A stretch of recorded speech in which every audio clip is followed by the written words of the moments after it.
How?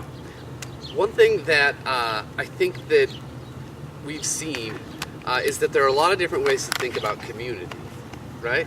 Community can be a bunch of houses. But we've spent the day without a house. Does that mean we're not part of the community? And in some people's estimation, we're not, right? If you read government homeless reporting documents, current state of homelessness, they publish it every year. It's useful, helps me do my job.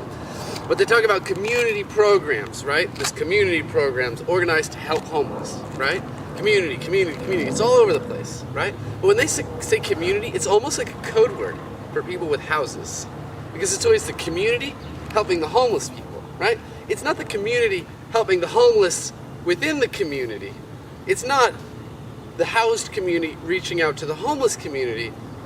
They don't think of that as, it's not a community. I mean, this is a painted up fence and some fucked up fences, right? Like, this isn't community, not to those people, right?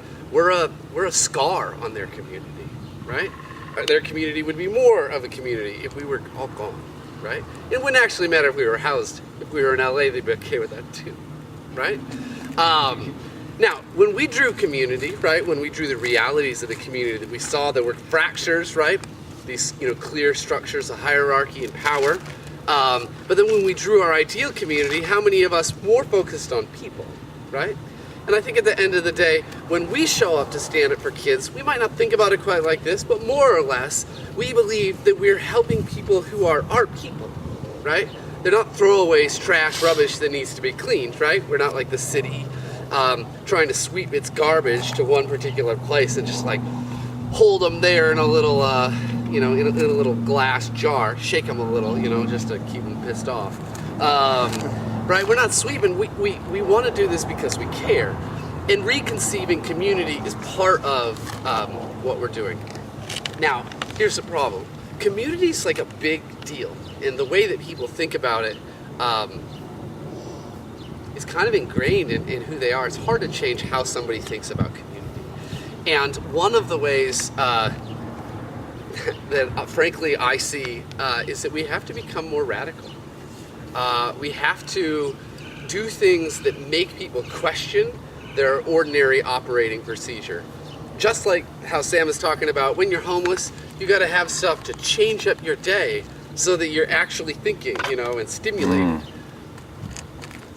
Don't work 9 to 5 for a bunch of years in a row, but let me tell you, you're not stimulated, right? And although you're in the lush comforts of the world, the same monotonous crap starts to calcify over your mind, and maybe the same kind of insanity comes in the working folk, right? That this is mine and everything else doesn't matter, right? And we need to find ways to shake them out of that. Now, if we're going to change the way people think about community, part of it is we got to hit like at the root level of culture, right? We in the United States, we value our houses, right? It's part of the American dream. What's the American dream? Baseball and apple pie. A house with a picket fence, baseball, apple pie, car, right? 2.5 kids. Right? Two and a half kids. What? 2.5 2.5 kids. kids, right? A place where you can work hard and have everything that you need, and it can all be yours, right?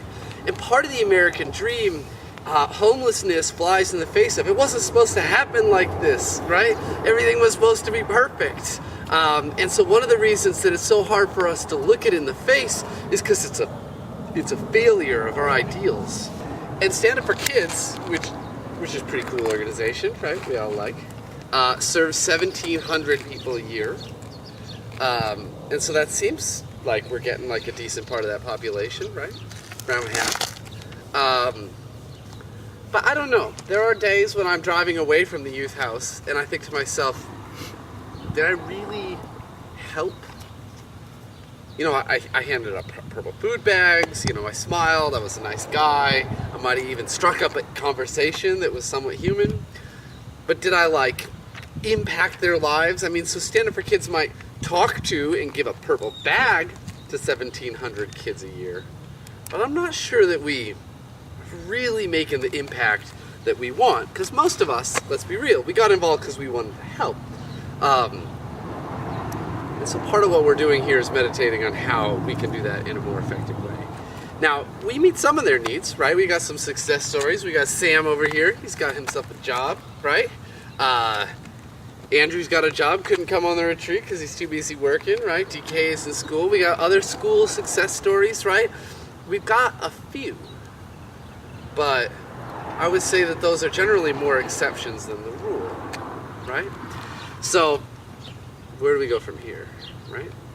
And I mean that both as this little group, right, of folks. But I wouldn't have come on this retreat if I didn't think that it was going to impact Stanford kids at large. And so this question is not merely what do, the 6 or 7 or 10 people who were on this retreat, what do we do with our lives? It's also a question about what we do with our organization.